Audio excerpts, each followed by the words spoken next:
So today we're going to talk about pivots and how it impacts customer success function. Um, Pivots is not new. They've been around for a while. But in this context, actually, we're going to talk about the impact that COVID-19 has had on businesses and how that has forced a lot of the businesses to have to pivot. And, one of the examples of a pivot from before that I can quickly throw out there is the pivot from Corning glass during the tech train wreck of 2001 2002, where Corning went from manufacturing fiber optic cables to manufacturing flat screen TV glass and CRT screens and things of that nature. So that was a big pivot. It worked really well for them, and pivots generally always are done during times of duress by a business, and that is what's been happening over the last 18 months. And there's been a lot of uh, tough times for a lot of businesses, and some businesses were smart enough to react with a pivot, and some businesses were a little slow to react and sometimes had to shut down or cut back or completely go bankrupt.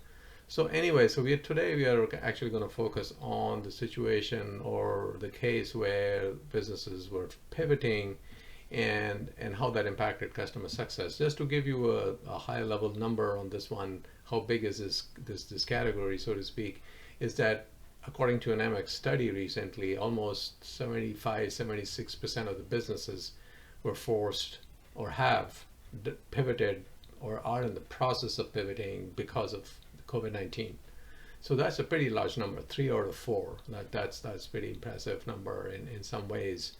And so if you're working as a customer success person, professional manager, or in the management of the team, you can see that there's bringing new challenges to you. And so today we are going to kind of focus on how to navigate this new world, which is driven kind of by COVID-19 in some ways, but mostly related to how this pivot and how it impacts your day-to-day working and as a customer success manager, and how to navigate basically all of this.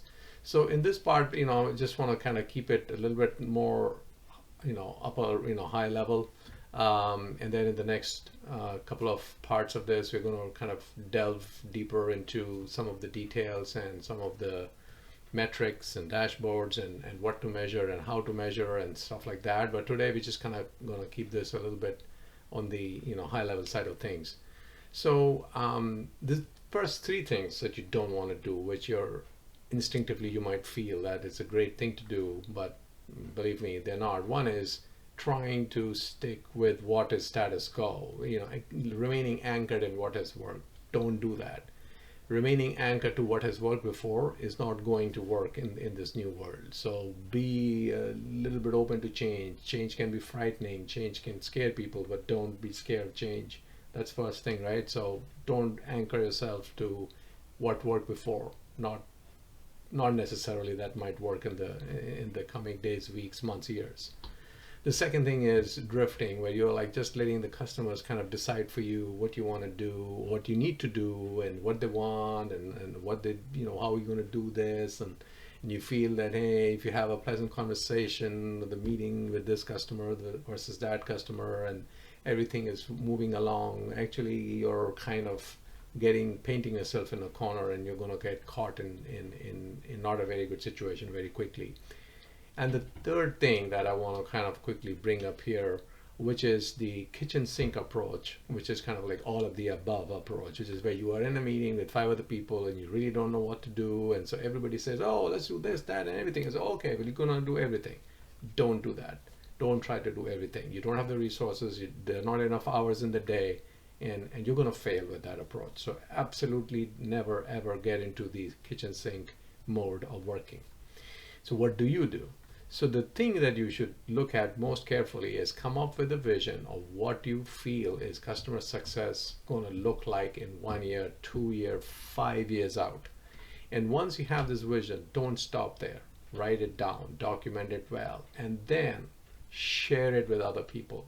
Share it with other team members, share it with sales, share it with the product team, share it with executives. Get everybody's feedback, get everybody's buy-in, and then you have a good solid foundation to build on.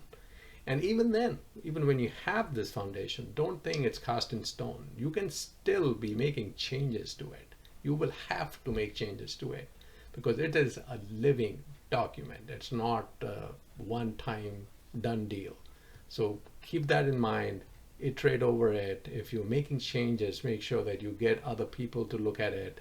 Make sure that other people are okay with some of your changes, and keep working at it. And use this to guide your day-to-day actions. This will help you like nothing else will. Because remember, there's nobody else you can go to for answers and, oh, I need to do this. I never had to do this before, but this customer wants this because our new product, a new pivot is different than the before. And now what do I do? So avoid those kind of conversations, right? So you want to use this as your, North Star, as some people like to call it. Anyway, so today I'll kind of leave you with that, and would love to hear from you. If your business or your employer has done a pivot successfully or unsuccessfully, do leave a comment below and let us know how that went and what were the learnings, if it was different or something new, and anything that can benefit the readers of the comments and people looking at this chat.